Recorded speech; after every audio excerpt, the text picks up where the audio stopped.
nasa likod. Mataas po yung, galos ganito elevated, yan po yung mga lamang kapatid. So, hanggang sa natanggal na yung kaba. Pero, pray ng Panginoon, sapagkat ako po ay nakabisita sa inyong iglesia, ako po talaga ay malapit lang mga kapatid. Ako po ay from DFM. Kasamahan po din yung Ma'am Rose at bilang Ma'am Neng. Ako po ay masaya. At habang nasa DFM po, ngayon lang po ako nakabisita ng Sabat sa inyong church. Kahit mag-iisang taon na po sa DFM, pero po rin po ang Panginoon tayo po yung magkakasama ngayong araw na ito. Nakabisita po ako sa iba-ibang mga church. Meron pong church na ang pangalan ay Frisco. At tunay na ang kanila pong church talaga mga kapatid ay Frisco talaga. Yung aircon nila is malakas. Kaya Frisco talaga mga kapatid. Meron naman pong Maligaya Estate Church. Talaga pong napakamaligaya ng mga tao. Kapag pinati mo sila, nakikita talaga sila sa iyo. Meron naman pong mabuhay. At alam natin, kapag mabuhay, ay buhay na buhay ang kanila pong iglesia. At kapag sila binabati ko mga kapatid, ay sila'y masigla at masaya. At ngayon, babatiin ko naman po ang Imperial Church. Happy Sabbath po mga kapatid. Happy Sabbath! God is good. All the time. And all the time, God is good. Tayo may manalangin. Napakahalaga ang paksa. At wala po ko ng mic. Sanay ko kasi ako naglilibot-libot mga kapatid.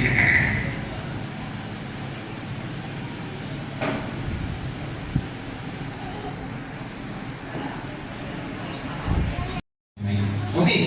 Sino po ang kilala niyong alagad ni Jesus, mga kapatid? Andrew. Sino po yung kilala niyo sa 12 alagad ni Jesus? Peter. Andrew. Kilala niyo sino? Si Pedro. Bakit niyo po kilala? Kasi malinis si Pedro banggitin sa Biblia, mga kapatid. Tama ba? He is a leader. He is a preacher. Siya rin po yung isa sa mga itinalaga ng Panginoon na magiging tagapangalaga ng unang iglesia na binatag ng ating Panginoon. Pangalawa po, sino po yung mga kilala natin na alagad ni Jesus? Si Judas. Ano po? Si Juan, mga kapatid. Si Juan ay nakilala natin bilang John the Beloved. Lagi pong nakadantay sa ating Panginoong Yesus. At siya rin po ang Juan Revelador. Siya po ay binigyan ng vision ng Panginoon kaya nasulat ang aklat ng Apokalipsis, mga kapatid. Sino pa? Felipe, Mateo, at marami pang iba mga kapatid. Pero kilala niyo po ba si Andres? Kilala niyo po si Andres, mga kapatid? Hindi po masyado, di ba? At kung tatanungin tayo, ang mga pumapasok sa isip natin ang pangalan ay si Pedro at si Juan. At malimit na hindi natin masyado matatandaan si Andres. Kaya ngayong umagang ito, mga kapatid, ay pag-usapan natin ang tungkol sa buhay na meron si Andres at kung paano meron din karakter ni Andres sa loob ng ating pong iglesia. Ito pong sermon na ito ay parang pasutigan. Pwede nyo rin po-search sa YouTube, mga kapatid. Ito po ay galing po sa kanya. Now, buklatin po natin ang aklat ng Juan, talata pong kapitulo 1, talata pong 35 to 41. Buklatin natin ang ating pong mga Bible, mga kapatid. Sundan niyo po ako. Samahan po natin pag-aralan ang tungkol sa buhay ng isang alagad ng ating pong Panginoon. Ang sabi doon sa John 1, 35 to 36 ay ito. Kinabukasan, naroon si Juan Bautista kasama ng dalawa sa kanyang mga alagad at kanyang tinignan si Jesus samantalang siya naglalakad at sinabi, narito ang kordero ng Diyos. Makita niyo po sa verse 40, mga kapatid, na isa po doon sa mga alagad ni Juan Bautista ay si Andres. Talagang napapaisip kami na marami talaga doon ng mga iglesyang nakangati. Hindi dahil sa doktrina, kundi karamihan, mga kapatid, sa mga conflict na hindi na-resolva. Yun ay malimit na pagtingin natin o dahil sa pagtingin natin sa ating kapwa, hindi sa pagtingin natin sa ating Panginoong Jesus. Andrew was beginning to look unto Jesus. Sa verse 38, ang sabi po ito, narinig siya ng dalawang alagad at nagsabi nito at sila ay sumunod kay Jesus. Ano po ginawa nila, mga kapatid? Sila ay sumunod sa ating Panginoong Jesus. Andrew followed Jesus. Tayo po bilang mga Kristiyano ay merong titulo, mga kapatid. At ang titulo natin ay Kristiyano. Tagasunod nino? Tagasunod ni Kristo. Andrew followed Jesus. At ang kasunod, mga kapatid, sa verse 38 ay ito pa. Paglimon ni Jesus at nakita nilang sumusunod ay sinabi niya sa kanila, ano ang inyong hinahanap? At sinabi nila sa kanya, Rabi, na kung sa Pag sinabing Rabbi mga kapatid, hindi lang ito ordinaryong guro, kundi tagapagturo ng kautusan. At mas malalim pa sa pagiging guro. Kaya si Andres mga kapatid, nais niyang matuto mula sa ating Panginoong Jesus. Andrew desires to learn from Jesus. Sa pasok ng alagad ay tumira sa ating Panginoong Jesucristo at kagaya po ng sinasabi ni Mrs. White sa Desire of Ages ay tumira ng ilang araw upang doon ay akayin at matuto mula sa ating Panginoong Jesus. Sa ating pong paglalakbay bilang mga Kristiyano, mga kapatid, sa ating pananampalataya ay inihikayat tayo ng ating Panginoon na tumingin sa Kanya, matuto sa Kanya, sumunod sa Kanya, at paunahan tayo ng ating buong Panginoon. At pagkatapos nun mga kapatid, ang sabi dito sa Desire of Ages, at the moment of success, when the nets were filled with fish, and the impulses of old life were strongest, Jesus asked the disciples of the sea to leave all for the work of the gospel.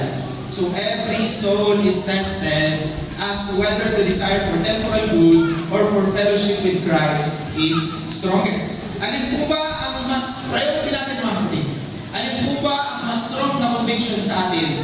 Yung mga temporal good na inaasam natin sa ating buhay o ang paglilingkod natin sa ating buong Panginoon? Ang sabi dito mga kapatid sa John 1:41 na binasa ni Brother Emmanuel kanina ay ito.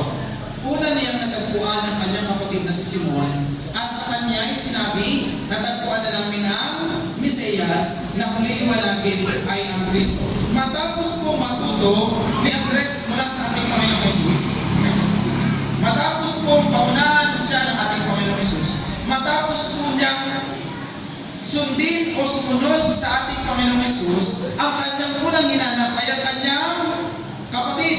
At sino ito? Si Pedro, mga kapatid. Unang nilang hinanap, si Pedro na kanyang kapatid. Kumusta tayo sa ating pananampalataya, mga kapatid? Kumusta ang mga miyembro ng ating pamilya na hindi pa natin kasama sa pananampalataya? Pinupuntahan pa ba natin sila? Pinapaalalahanan pa ba natin sila? Ay ito. Meron pong isang kwento tungkol kay Father Playnagan.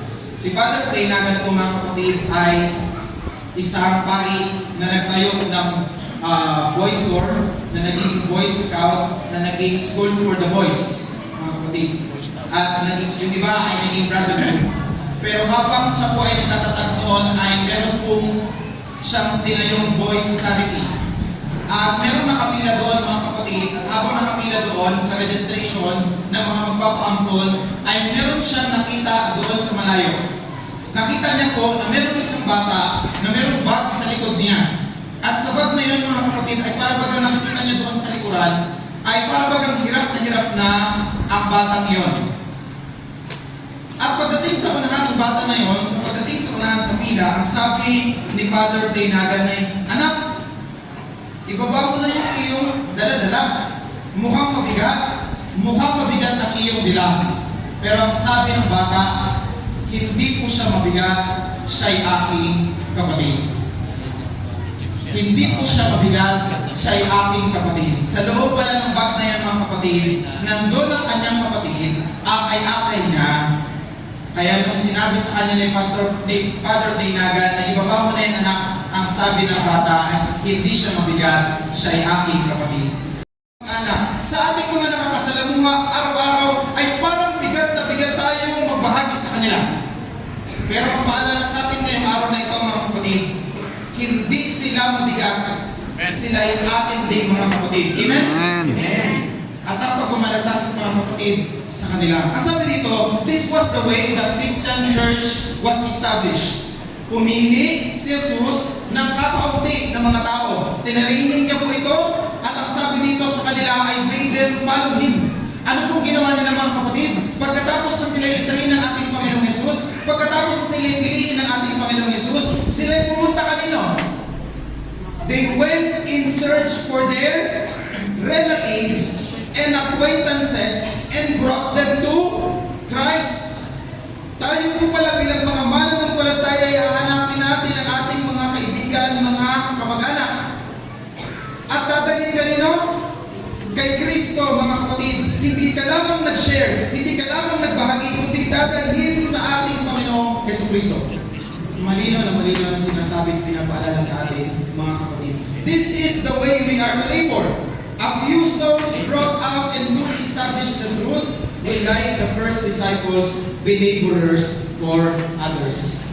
Now, mga kapatid, meron pong survey dito, sa ngayon po sa Barna Research, na kung saan ito po survey ng mga pumapasok sa loob ng iglesia.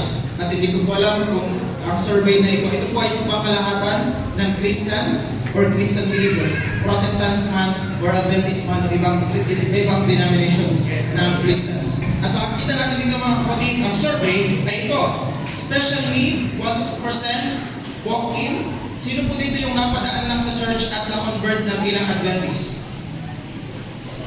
Sino po dito yung binisita lang ay na-convert na bilang Adventist? Sino po naman dito mga kapatid yung dahil sa influence ng kaibigan at ng pamilya o ng kamag-anak ay nandito sa iglesia nito? Taas po ang kamay. Kanina walang halos mataas. Ako mga kapatid ay bunga din ng aming pong tatay. At meron pong ilan dito na bunga ng mga kaibigan, bunga ng mga relatives na inakay patungo sa pananampalataya. Ang kailangan ay ilalagay at dadalhin diyan. Ang kwento ng pastor na yun ay, hindi ako na-convert sa pananampalataya ito ng mag-isa lang. May ginamit ang Panginoon na kamag-anak ko nilang magbubuti, na nangangalakal na mamulekta ng bote mga kapatid, ibinahagi niya ang kabalita ng Panginoon at siya po'y na-convert bilang isang mananampalataya. Hindi lang yun, bilang isang pastor na Adventista. Amen? Amen. Gagamit ang Panginoon ng mga tao upang dalhin sila sa pag-aakay sa Panginoon. At kung tayo po yung inatasan doon sa trabaho na yun, tayo dapat yung maging ilaw at tayo yung mag-aakay sa kanila patungo sa ating Panginoon sa Kristo. Kung tayo lamang ang Adventista sa ating trabaho mga kapatid, ay tayo inanyayahan ng Panginoon na akayin sila ang ating mga katrabaho patungo sa ating Panginoon. Dalhin sila mga kapatid sapagkat hindi nila kaya mag-isa. Tayo po'y inatasan upang dalhin sila papunta sa ating pong Panginoon. Kaya ang sabi dito mga kapatid ay kanyang dilala si Simon kay Jesus. Hindi lamang na sinabi kay Simon na natagpuan na namin ang Mesayas. Hindi lamang siya na nag-share na ako'y Adventist, ako'y nangingirin ako ng Sabat. Hindi lamang na sinabi na hindi na ako kumakain ng mga ganitong bagay. Kundi ang ginawa niya ay dinala niya si Simon kanino? Sa ating Panginoong Jesus. Mga kapatid, pagkalipas po ng 2 linggo, punong-puno yung schedule namin ng mga binibisitang mga bahay na binabirbustadihan. Amen? Amen. Kasi nalaman niya na isa pala yun sa gagamitin ng Panginoon para maging kabahagi siya sa kanyang gawain. Not all of us can preach. Not all of us can lead Bible study. But all of us can lead others doon sa nagba-Bible study. Akayin natin mga kapatid. Dalhin natin kung sino nagpa-Bible study. Ipa-schedule natin kina pastor, ipa-schedule natin kina elder, ipa-schedule natin sa mga nagpa-personal ministry. Sapagkat yan ang gawaing inihatang sa atin ng ating Panginoon. At hindi lamang yun, si Andres ay tagapagdala ng mga lalaki o ng mga Griego o mga Hintil sa ating pong Panginoong Jesucristo. Ang sabi dito, umalis si Felipe at sinabi kay Andres, si Andres po ang parang interest coordinator nila at nag-aakay ng mga tao patungo sa ating pong Panginoong Jesus. Andrew became conductor for Jesus. At kung pag-uusapan natin mga kapatid ang conductor, ito ay tumutukoy sa safe conduct, safe passage. Sa Latin ay conducere, safe passage mga kapatid. Ibig sabihin, ligtas na dadaanan. Kung minsan sa ating pong pananampalataya, pagkatapos natin magbautismuhan, ipanapin natin sa ating mga bagong kapatid. Hindi na tayo nagiging safe passage. Meron nga po isa ng bisitang church Pag upo ko sa tabi niya, tinignan ako mula ulo hanggang paa. Hindi na tayo nagiging safe passage. Ang ating mga pag-uugali na hindi nagiging safe conduct. Hindi lamang natin dadalhin mga kapatid sa kanilang pabalitay, kundi aakayin din natin sila patungo sa ating pong Panginoong Jesus. Andrew became conductor of Jesus. At ang sabi nito, at ako pag ako'y naitaas na mula sa lupa, ang lahat ng mga tao ay palalapitin ko sa aking sarili. Ang tinataas ni Andres po ang mga tao sa ating Panginoong Yesus. Those who for a lifetime have professed to be acquainted with Christ. Adventist ako, matagal na sa pananampalataya. Pero ang sabi ni Mrs. White, yet who have never made a personal effort to bring even one soul to the Savior. Amen? Matagal na tayo sa pananampalataya, pero si Elder pa rin ang inaasahan natin sa pagdadala. Si Elder pa rin ang inaasahan natin sa pag-akay. Yung mga kapatiran pa rin na iba. Pero ang sabi dito mga kapatid, it's a personal effort. Ikaw, hindi si pastor, hindi si Elder. Ikaw. It's a personal effort. Gawain natin bilang mga miyembro mga kapatid. At habang natatapos ang panahon at natatapos ang taon na ito, pagkulay-kulayan natin next year mga kapatid. Sino ang iaakay natin at kung paano tayo magiging kagaya ni Andres mga kapatid. Dahil ang sabi dito ay, Andrew, look unto Jesus. Andrew, follow Jesus. Andrew, learn from Jesus. Andrew was led by Jesus so that Andrew can lead others. Andrew can lead others unto Jesus. Mga kapatid, bilangin natin ang taon ng ating pong pananampalataya. Bilangin natin ang panahon na tayo po itinanggap natin ng Panginoon. Nakapag-akay na ba tayo ng kaluluwa patungo sa kanyang dakilang panahon?